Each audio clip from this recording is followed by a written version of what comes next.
it is time for episode 2 of Grond's Dojo.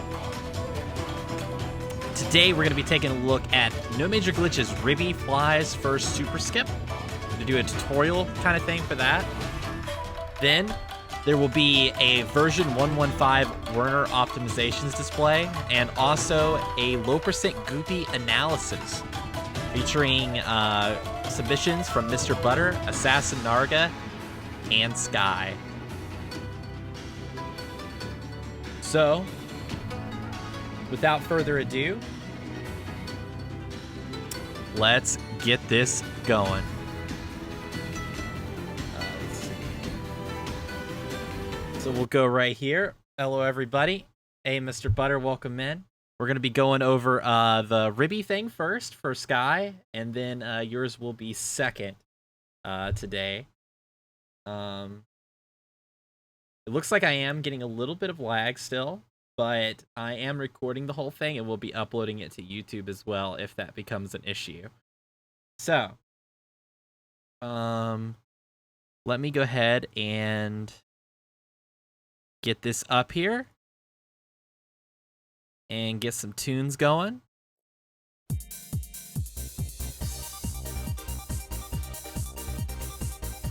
Yeah, I'm gonna lower the bit rate here super fast.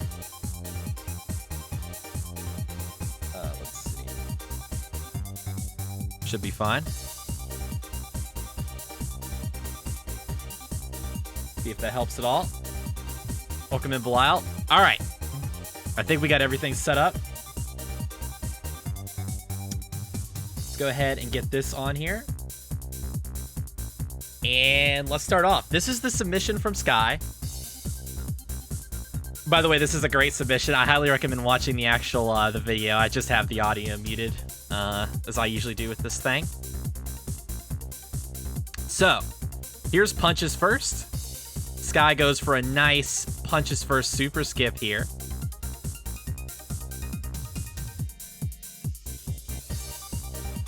Pretty standard stuff. And super skip. Very nicely played. Also, amazing amazing outfit, I have to say, and playing position. Gotta compliment that. SNK, Ver, welcome in. Doing a kind of an educational stream, short one. Now we see we get flies first, get 7 flies, which is what we like to see. Goes for some EXs, goes for some spread EXs. Gets out, dies to the fly. Very common situation. And today we're going to be looking at how to do this and showing off some different ways you can go about it. Nice peanut butter, by the way. All right, and nice attempt at the frog head snap maneuver. But anyways, first thing. So, with Ribby super skip flies first, DPS matters so much. I mean, DPS always matters, but for this skip, it matters a lot. So the first thing that I'd like to go over here is optimizing your spread EX Calva swaps. Now, this is probably the most, out of this whole teaching you the skip, this is the most useful thing because it can be applied not only to the skip, but to everywhere in the game where you use a spread EX. So, here is the inputs, or what it looks like in real time, I should say. If you notice, I'm doing 4 swaps instead of 2. And I want to explain kind of why and also the how you time this and everything. So normally in Cuphead, when you press EX, it instantly stops your ability to fire your gun. And as we know, we can Calva swap, which means we just press swap. In this case, we'd press swap twice, and that allows us to shoot again. But there's a second moment where the game re-disables your ability to fire. And that is after the EX actually comes out of Cuphead, it re-disables your ability to fire for a little bit. So, what these swaps do is you're pressing EX, then you're pressing swap twice, the EX bursts out of you, and then you're pressing swap 2 times more. So that's kind of gonna be the goal here. If we look in here, okay. So we'll see what this looks like in slow motion. Let's see here. So we're shooting our gun as usual. There's EX. So I'm pressing EX. Shortly after, optimally you'd press this even sooner after EX. Press it once, press it twice. So now I've swapped 2 times. This is the EX actually coming out. This is what I meant by that. And then you see I press swap and swap again. So we'll review on this one here. Hey, Hamon, thanks for the resub and welcome in. I have notifications muted. Minimal chat interaction. I'm doing a tutorial video. Okay, so I press EX. You can see Cuphead starting to do his thing. Swap. Swap. So I've swapped 2 times. The burst comes out. And now I swap 2 more times. So this just optimizes by re-enabling the gun at both moments that the game kind of tries to screw you over, while also staying on spread shot as much as possible. So it's pretty fast. Like you can see kind of the rhythm in this in real time. You know, it's like da-da-da-da, basically, is what you're going to be doing with the swap button. So that is going to be that. Now, these are, I highly recommend for this skip because, yeah, it's just going to make your life a whole lot easier. Hey, Mastermind, hope you're doing well. Welcome in. So now moving on to what you actually wanted to see, which is Ribby Super Skip. Now, I will give a disclaimer. This is difficult. Like, it's just straight up really hard. And also, I want to give some pattern stuff. So there's a 50-50 between punches or flies, right? And if you get flies, there's a 50% chance to get 7 flies. And there's a 25% chance to get 6 flies and a 25% chance to get 5 flies. 5 and 6 flies are extremely advanced to do this skip on. It's very difficult. Like, if you could do it, you are playing very well. And they're both about the same. Like, 5 and 6 is surprisingly almost the same time. But 7 gives you quite a bit more time. And I think 7 flies would be where I would focus on trying to get this initially. So this is the 7 flies super skip. And what I like to call, like, the starter method. So first off, you want to angle this lobber up and right. And the reason for that is if we actually go and look at your video here. So you start off shooting the lobber to the right. Watch what happens here. That lobber just dissipated before it hit the frogs. See, they don't flash. And then that lobber hits them. So that's why you want to start off aiming upright. And again, all this damage matters. And then you want to let out 2 to 3 lobbers. And jump and switch to spread shot in the air. Man, this wallop is super annoying, but it's just what we got to live with.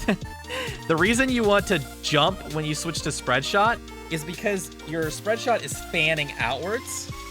And if you're on the ground and you switch to spread shot at this point, some of your bullets will go into the ground. But if you're at this angle, it's getting a good fan on the frogs so that you could start spread shot sooner. Then we're just holding spread. We're getting into the double damage spot. The quicker, the better, obviously. Now, here's the first tricky spot. This is difficult.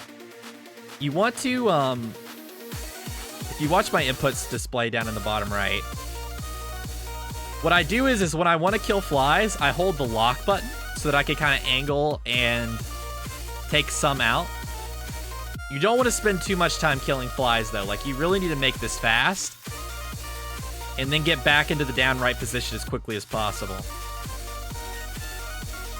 So again, that looks in real time. Dealing with the flies looks like this.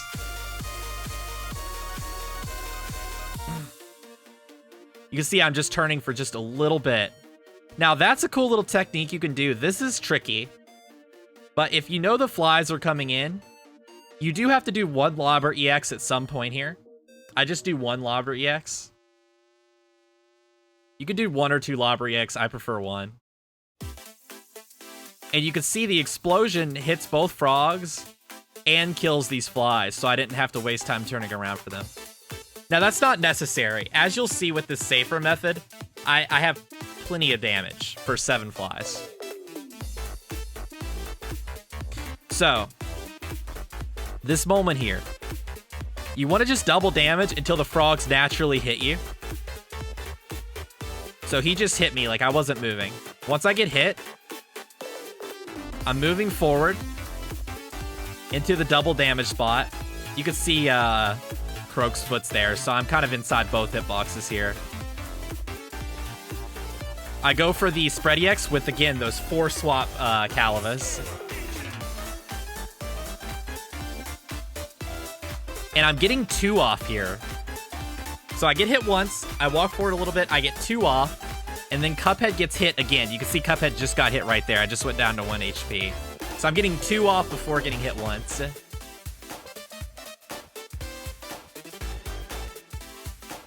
And then after getting hit, you know, I kind of move forward back into that spot. I get another one off here. And another one. Now, this is the safe method. Normally, you would not do 5 EXs a total. But here I'm doing 1 lobber EX and 4 spread EXs. This is like the method to get the skip down initially. And for 7 flies, it's actually fine, as you'll see. So after getting that 4th spread EX off, I immediately dash out.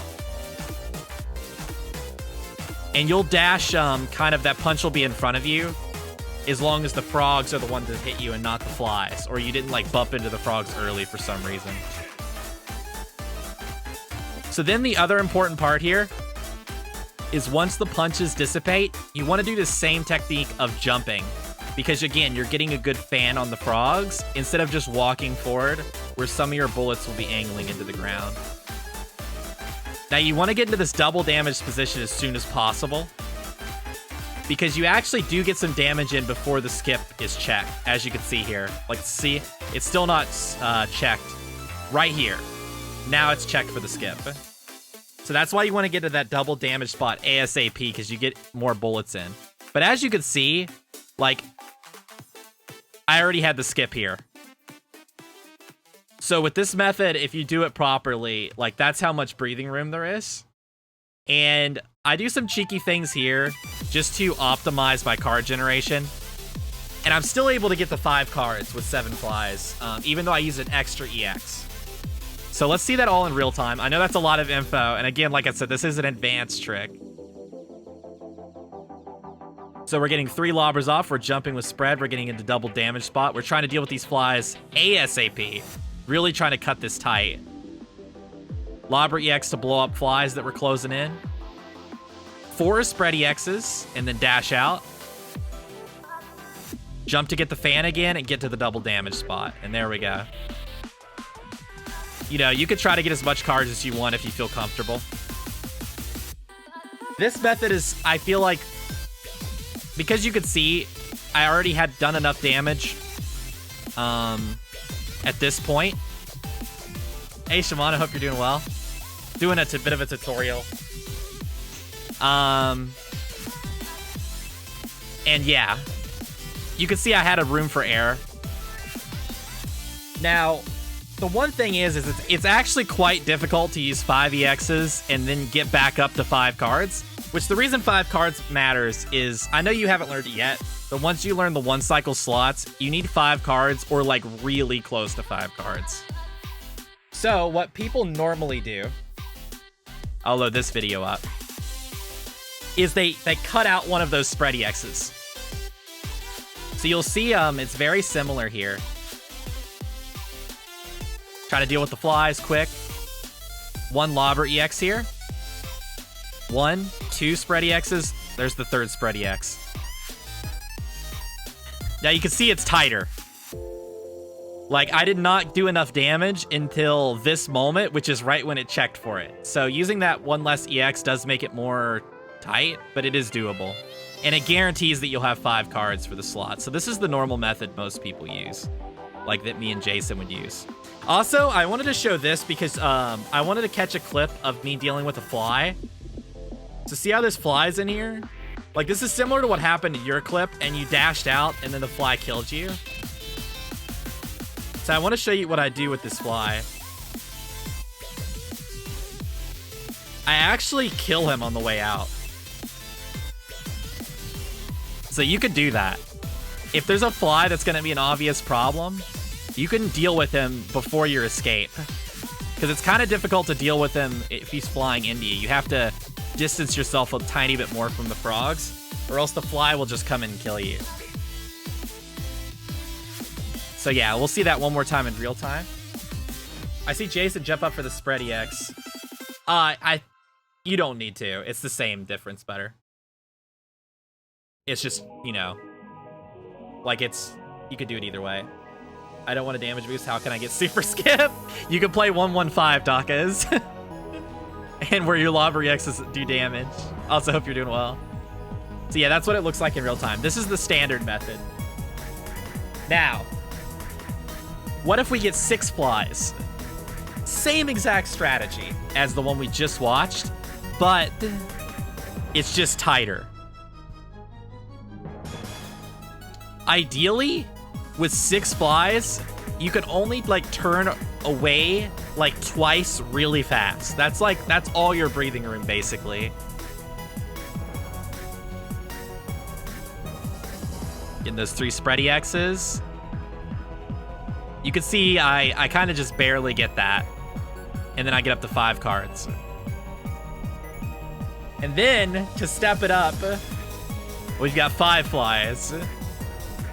With 5 flies, you basically can only turn around once if you want this. This is extremely difficult. Like, this is stuff me and Jason will miss. Like, it depends on the fly's positioning.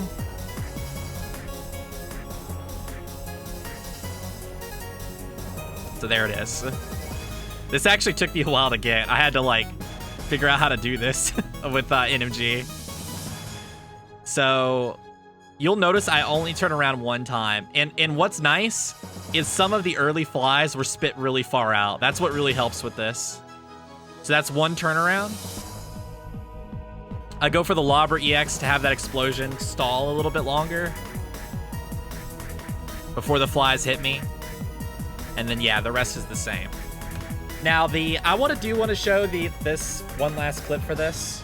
This is 5 flies, but with an extra EX.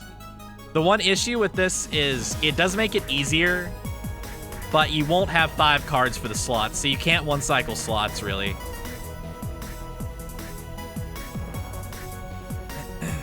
So I do an extra spread EX there, because I knew that I did more than 1 turnaround, so I couldn't get it otherwise. But honestly, until you're able to do 5 or 6 flies super skip, I think it's better to just say screw it if you see 5 or 6 flies and just go for like a normal method where you kind of like do a normal 2-cycle fight, right? And you just preserve up to 5 cards and 3 HP. So yeah, that'll be it for Ribby. Hope that helps you, Sky. I know you're not able to be here right now, but I will highlight the whole thing. Next up, we have Mr. Butter's submission,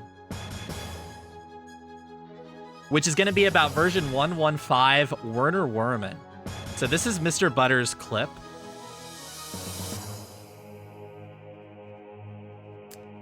All right, so let's just watch Butter's clip through, and then we'll kind of analyze this a little bit, and then I'll show kind of like how I approach it. Kind of the most optimal way to approach it that we know of so far. I really like this going under. Okay. By the way, is this... Okay, sorry, I could have had that in 720. All right. So this is not a bad fight. But there's a few key elements that can improve your fight tremendously here. So I'll try to point some of these out, and then I'll show a video representation of it. So first off, watch these spread bullets. See how that just hit the floor? This is why I do a little hop. It's the same idea as the Ribby, where you want to, when you switch to spread at a distance, you want to be in the air so that you get a better fan on the boss, so that you're not just having bullets. See, that's multiple bullets that's hitting the ground here. That's like 4 spread bullets, maybe 5. Same thing here, actually. If you're gonna stay at this distance, which is actually really smart, you want to do a little tiny hop here, because as Werman gets away from you, sometimes your spread bullets can hit the floor. I'm pretty sure one is hitting the floor, you just can't see the animation. So that's why we do the short hops. Obviously flick lobbers are really hard. I know you're going for them. I'll try to give some tips for them in my thing. And hopefully they can help, but it's just a tough technique to master. Yeah, so let me look at these quad attempts right here. Okay, that was not a quad. So the reason this was not a quad is because watch what happens. You start EXing, right? See how the platform is still moving?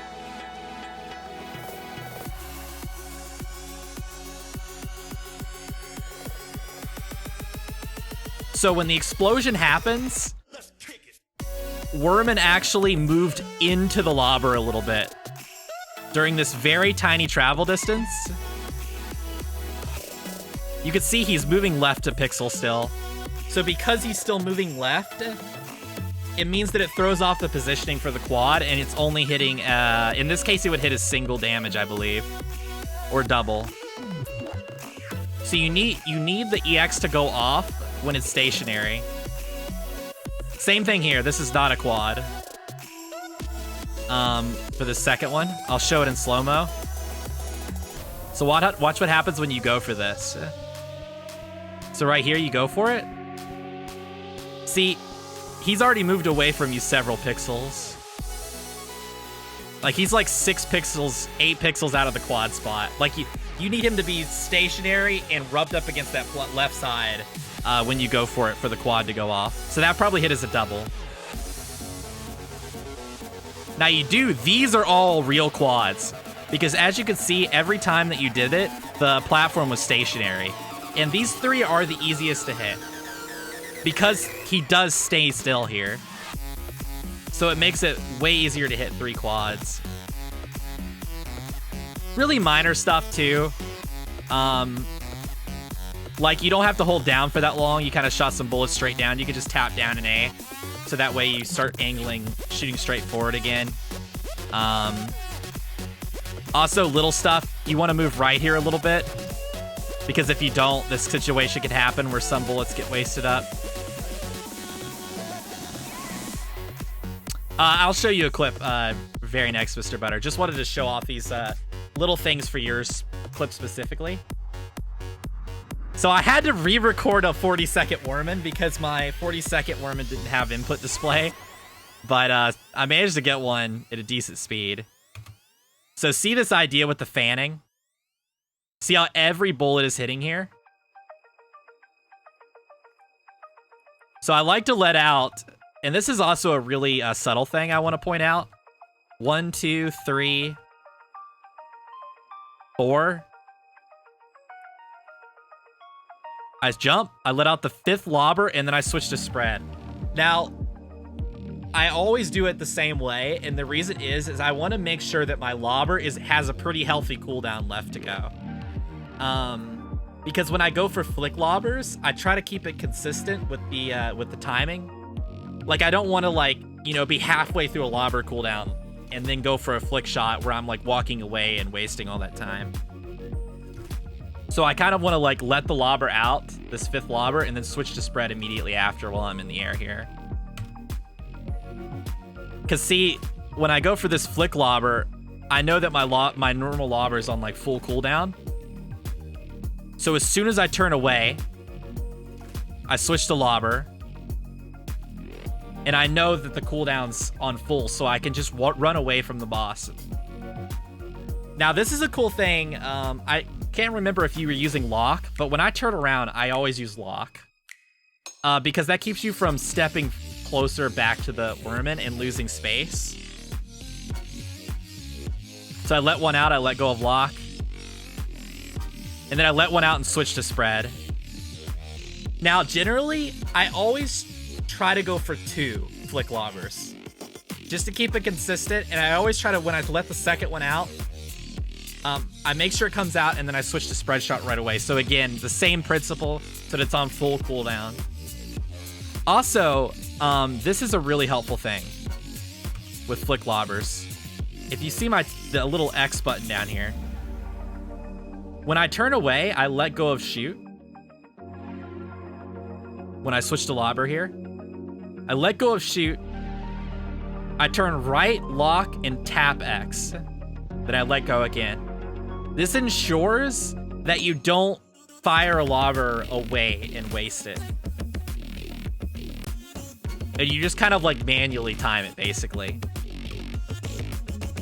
That's a lot better for consistency. See, there I had to go for 3 instead of 2, but that's because I was having to deal with dodging these tomato bombs.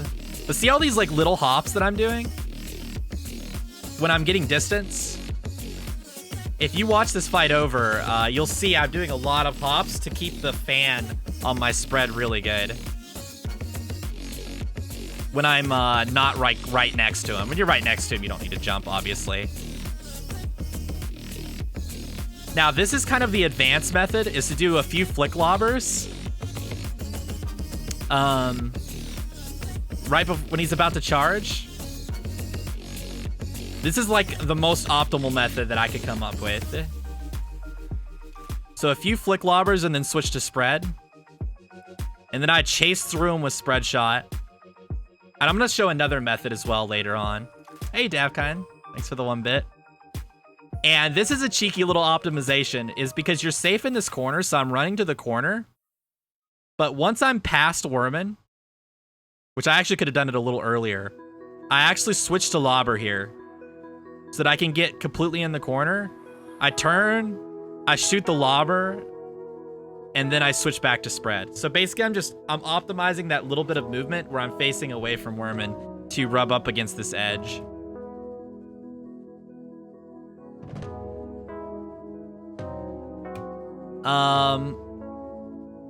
I just do 1 EX here.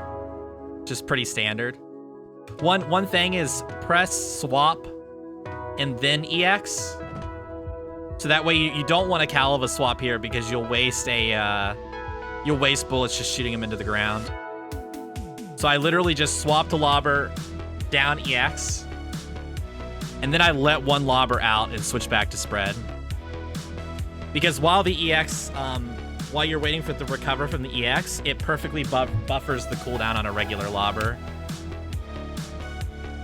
That could have been a little bit cleaner, that jump there, but that's okay.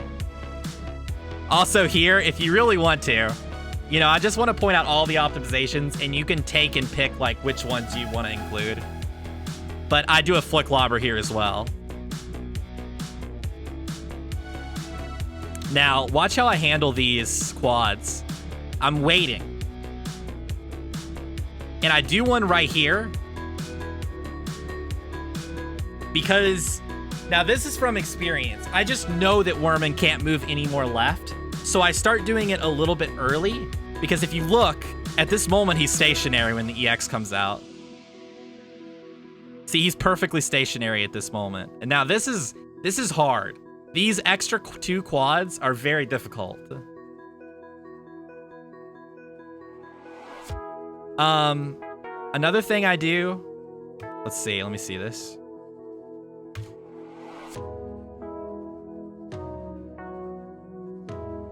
Oh, actually, I don't think I do it here. I actually think I probably missed this quad, right? I'm actually really surprised that quad worked.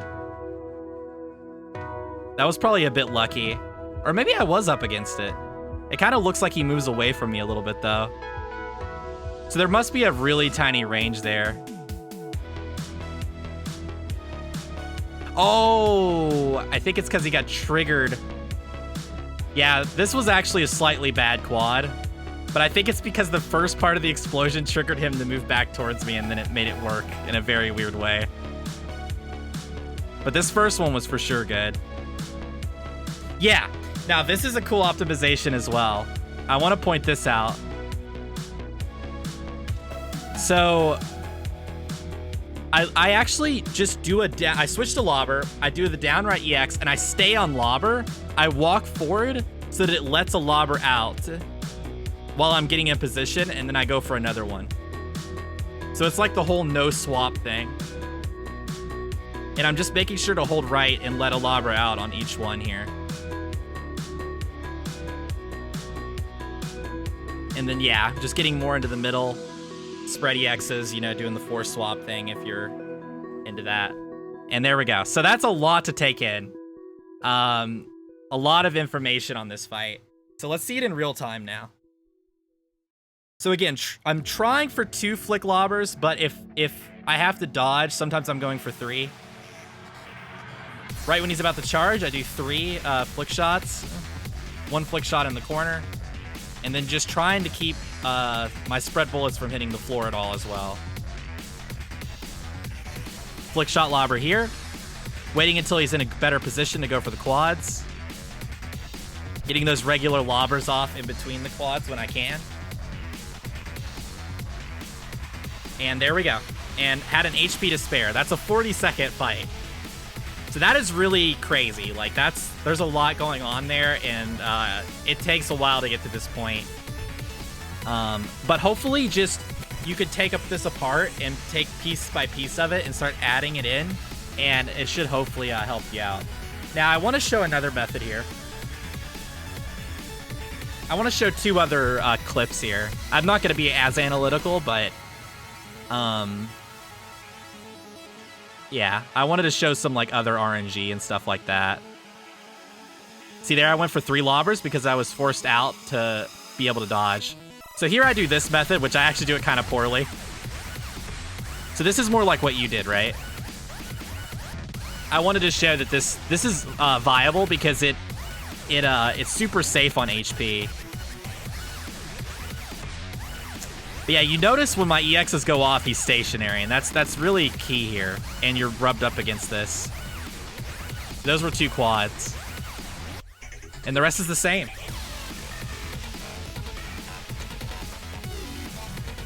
Because he'll screw with your positioning if he moves. And this is a 41-second time with a safer method. I can't remember where I got hit. But you could have 3 HP with this. Because sometimes these poker chips troll you hard. And sometimes they make it impossible to get 5 quads. I think that actually happened in World Record. Oh, the flame hit me. Okay. Because I didn't get the quads off in time. Usually 2 quads will trigger his next phase. But I didn't get him off in time. So that's a 41-second fight. I think this is perfectly fine to go for. So I wanted to show the bad pattern and just kind of like how to deal with it when things start to go very wrong, and that you can still get a pretty dang good time. So I get hit immediately because I got really rough tomatoes. That was just a bad dodge. So like we got screwed a bit. So I played a little safer. I go a little bit further back so I can get the jump in there a little bit better. And now from here, I'm hoping to do the exact same thing.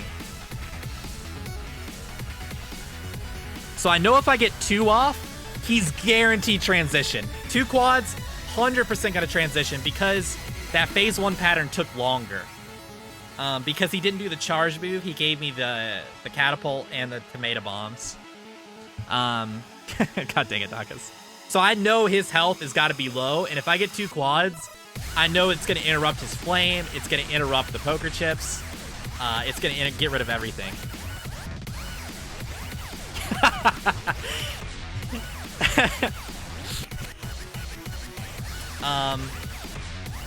I gotta be right back.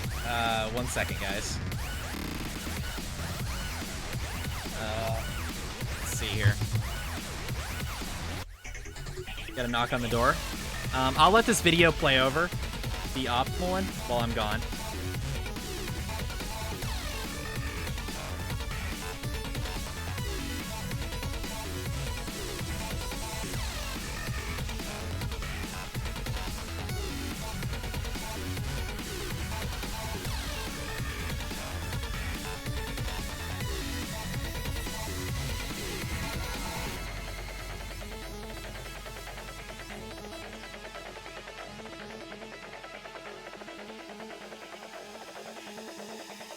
Okay, I'm back. Sorry about that. So hopefully that clip, hopefully some of that sinks in. And hopefully, good luck in your adventures for Werman. This is a tough fight.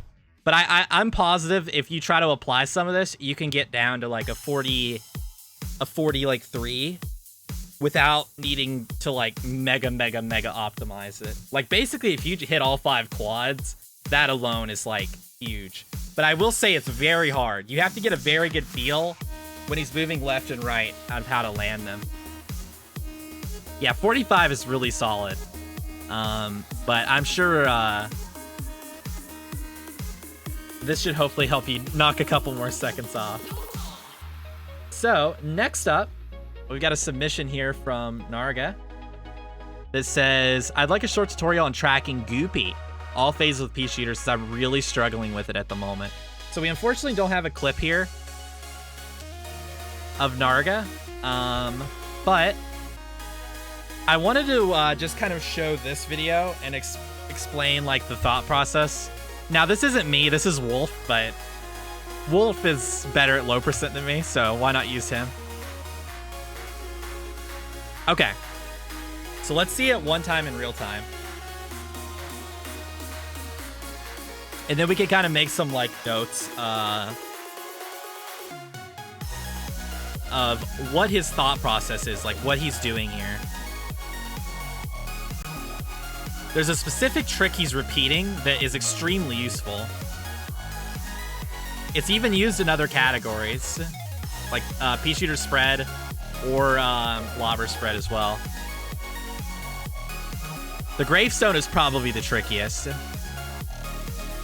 But there is a method to the madness, I promise. Okay, so really good fight there. 44-second on low percent. So, here's the opening. It's kind of like when you're dealing it, you're just angling at him and then jumping up into him.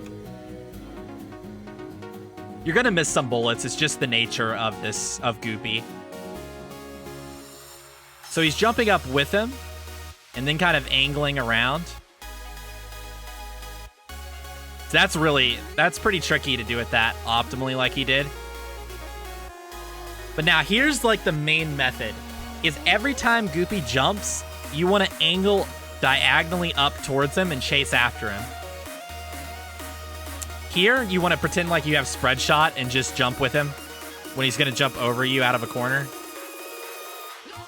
So you can see it's like, you know, up and then up, right, right. Same thing there, is what he went for. But you can see every time he's jumping away from him, he's angling up and towards him. And when Goopey jumps over Cuphead, then he's like jumping up kind of with him and tries to track him the best he can. Same thing here. See, same method. Except when he's a big boy, you don't need to do that hop. He's such a big target. You can see he just locks when he's a big boy. And then for the grave phase, you can see he's already was aiming in a good spot to aim up and hit him. He's trying to chase after him diagonally, and then he'll try to do that jump when he crosses over. And then you could try to get your last EX when he's on the edge, so that way if the grave is coming towards you and you EX, then what happens is your EX doesn't get all the ticks, it just flies through him too quickly. So he got him when he was at the edge of the screen there. So we'll see that one more time. You'll see he's just repeating the same kind of things. So he's diagonally aiming up when Goopey jumps away, and when Goopey jumps over him, he's jumping up with him and angling. Trying to track him, basically. Like, right here. See, like, he landed every bullet right here. From the looks of it. So this will be a good example. He's aiming up, lets it get above him a little bit. And then he's angling towards him like that. He stops right here so he doesn't bonk into him. And he's already aiming forward where Goopey is. Without needing to hold right at that point. So yeah, hopefully that helps out, Narga. Whenever you see this. It's not too bad. Like, the main thing is, once you see that it's the same thing over and over, like, you just have to think of it in two ways, when he jumps away from you and when he jumps over you, and know what to do on both of those, which hopefully was demonstrated in this video. And also, yeah, just tank this. You can aim straight up and just tank it, so that you're hitting him when he tries to smash you.